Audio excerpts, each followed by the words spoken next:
जी friends, आप देख रहे यूट्यूब चैनल वॉइस ऑफ कैनी और मैं सफदर खान क्या है। अच्छा फ्रेंड्स, आज इस वीडियो में बड़ी इंपॉर्टेंट चीज़ डिस्कस करते हैं। डेफिनेटली आप क्यूसी में वर्क करते हैं, इंस्ट्रूमेंट चलाते हैं और रॉ मटेरियल की टेस्टिंग करते हैं, फिनिश प्रोडक्ट की टेस्टिंग करते हैं। उनकी जो डॉक्यूमेंटेशन है, स्पेशली आज फोकस है कि रॉ मटेरियल की टेस्टिंग डॉक्यूमेंट्स जो होते हैं, सपोर्टिंग पेपर्स जो होते हैं, उनकी आप फाइलिंग कैसे करेंगे। जो एक बेस्ट क्राइटेरिया मैं आपको शेयर करूंगा। इससे आपको एडवांटेज ये होगा कि आप ऑडिट पॉइंट ऑफ व्यू से बड़ा सेव रहेंगे। आपको ऑडिट में प्रॉब्लम नहीं होगा, कोई डॉक्यूमेंट को ट्रेस करने में आपको बहुत ईजी रहेगा। ऐसा नहीं होगा कि ऑडिटर आपको कह रहा है कि मुझे इस रॉ मटेरियल का डॉक्यूमेंट दिखाएं, तो आप ढूंढ रहे होंगे इसके क्रोमेटोग्राम्स कहाँ हैं, इसके टेस्टिंग डॉक्यूमेंट्स कहाँ हैं, सपोर्टिंग पेपर्स कहाँ लगे हुए हैं इसके, और एंड सो ऑन डिफरेंट जो चीज़ें होती है एक रॉ मटेरियल डॉक्यूमेंट के साथ जो ऑडिट में चेक होती हैं, वो आप स्कैटर्ड नहीं होंगी, एक जगह पे होंगी। तो आज इस वीडियो में ये सारी चीज़ें डिस्कस करता हूँ। तो देखिए, सबसे पहले जो रॉ मटेरियल की आपके पास रिसीव होती है उसको हम कहते हैं GRN, और बहुत सी इंडस्ट्री से इंटीमेशन भी कहते हैं, कुछ इंडस्ट्री में MRR भी कहते हैं। ये डिफरेंट टर्मिनोलॉजीज हैं, इंडस्ट्री में एग्जिस्ट करती हैं जो रॉ मटेरियल की इंटीमेशन GRN से कंसर्न करती है। यानी जो आपके पास एक एक्विजिशन आती है, रिक्वेस्ट फॉर्म आता है आपके पास कि आपके पास ये रॉ मटेरियल रिसीव हुए, अब आप इसको टेस्टिंग प्लान करें। तो जो आपके पास MRR या GRN रिसीव होती है, उसके साथ डेफिनेटली सबसे पहले जो डॉक्यूमेंट लगा होता है वो लगा होता है जो उस रॉ मटेरियल है उसका एक COA लगा होता है, जो वेरी इंपॉर्टेंट है। उसके साथ परचेज ऑर्डर लगा होता है, वेरी इंपॉर्टेंट है। और उसके साथ एक क्वालिटी एश्योरेंस के साथ साथ वेयर हाउस की एक रिपोर्ट लिखी होती है इंस्पेक्शन की, जो वो इनिशियली करके आपको दे रहे होते हैं।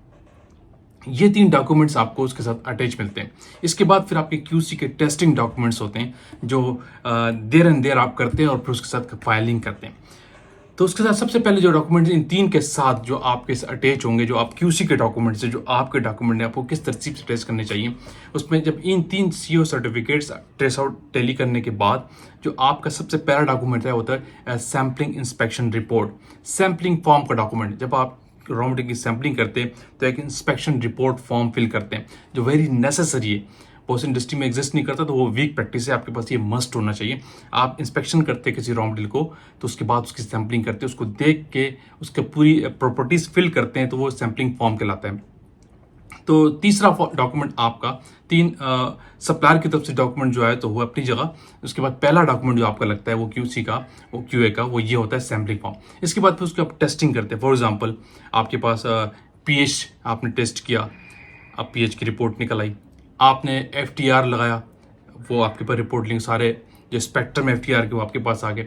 आपने कोई मेल्टिंग पॉइंट टेस्ट किया, उसकी pH आपकी रिपोर्ट निकल आई। आपने कोई कंडक्टिविटी टेस्ट किया, उसकी प्रभाव आपके पास निकल आई। आपने कोई UV ID लगाई स्पेक्ट्रोफोटोमीटर पे, उसके प्रिंट आपके पास आ गए। इसके अलावा जो उसका अगर एसे था HPLC पे, जो उसकी क्रोमेटोग्राम है, स्टैंडर्ड्स के, ब्लैंक के, सैंपल्स के, उसका पूरा एसे का जो क्रोमेटोग्राम है, ये आपके सारे सपोर्टिंग पेपर है। और इसके पैरेलल जो आपके वेइंग रिपोर्ट्स होती हैं, वेइंग की स्लिप्स होती हैं, आपने एसे के लिए वेइंग किया, UV के लिए वेइंग किया, कोई pH लगा रहा उसके लिए वेइंग किया, वो स्लिप्स आपके पास, ये सारी पेपर्स होती है, उनको कहते हैं सपोर्टिंग पेपर्स।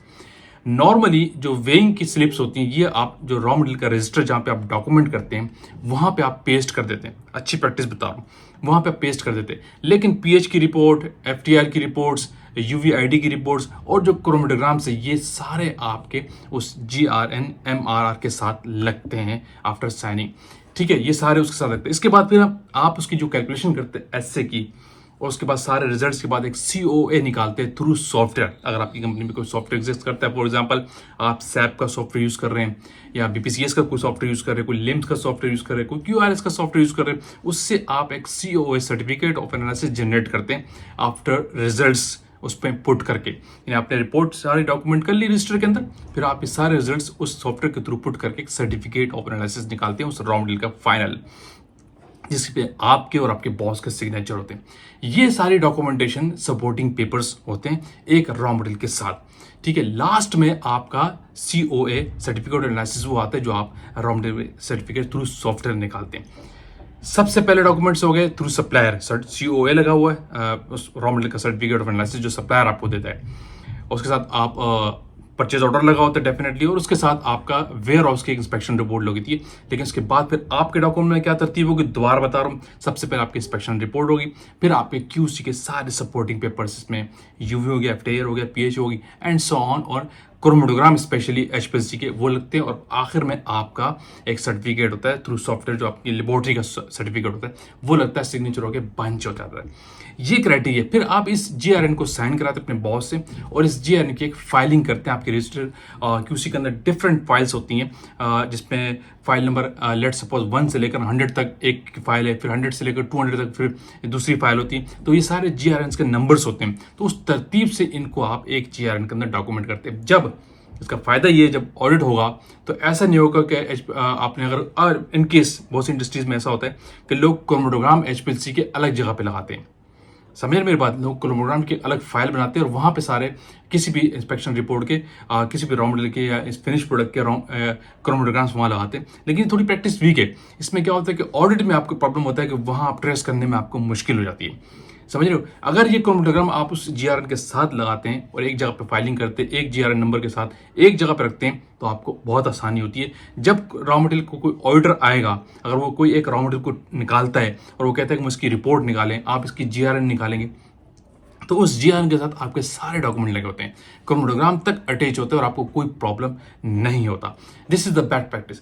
ये हमेशा याद रखें, अगर आपने क्यूसी में रॉ मटेरियल की टेस्टिंग करनी है और फाइलिंग करनी डॉक्यूमेंट्स की, तो इस प्रैक्टिस को आप अपना लें। इस तरीके से रॉ मटेरियल के डॉक्यूमेंट्स को, सपोर्टिंग पेपर्स को कंपाइल किया गया, एक जगह पे फाइलिंग किया गया थ्रू नंबरिंग, ताकि आपको ट्रेस होने में बहुत आसानी हो। जीआरएन नंबर के साथ फाइलिंग होती है, ठीक है।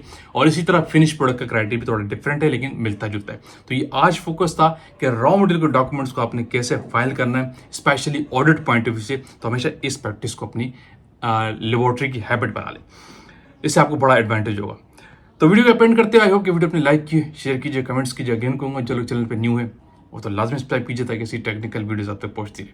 Thank you for watching. अल्लाह हाफिज़।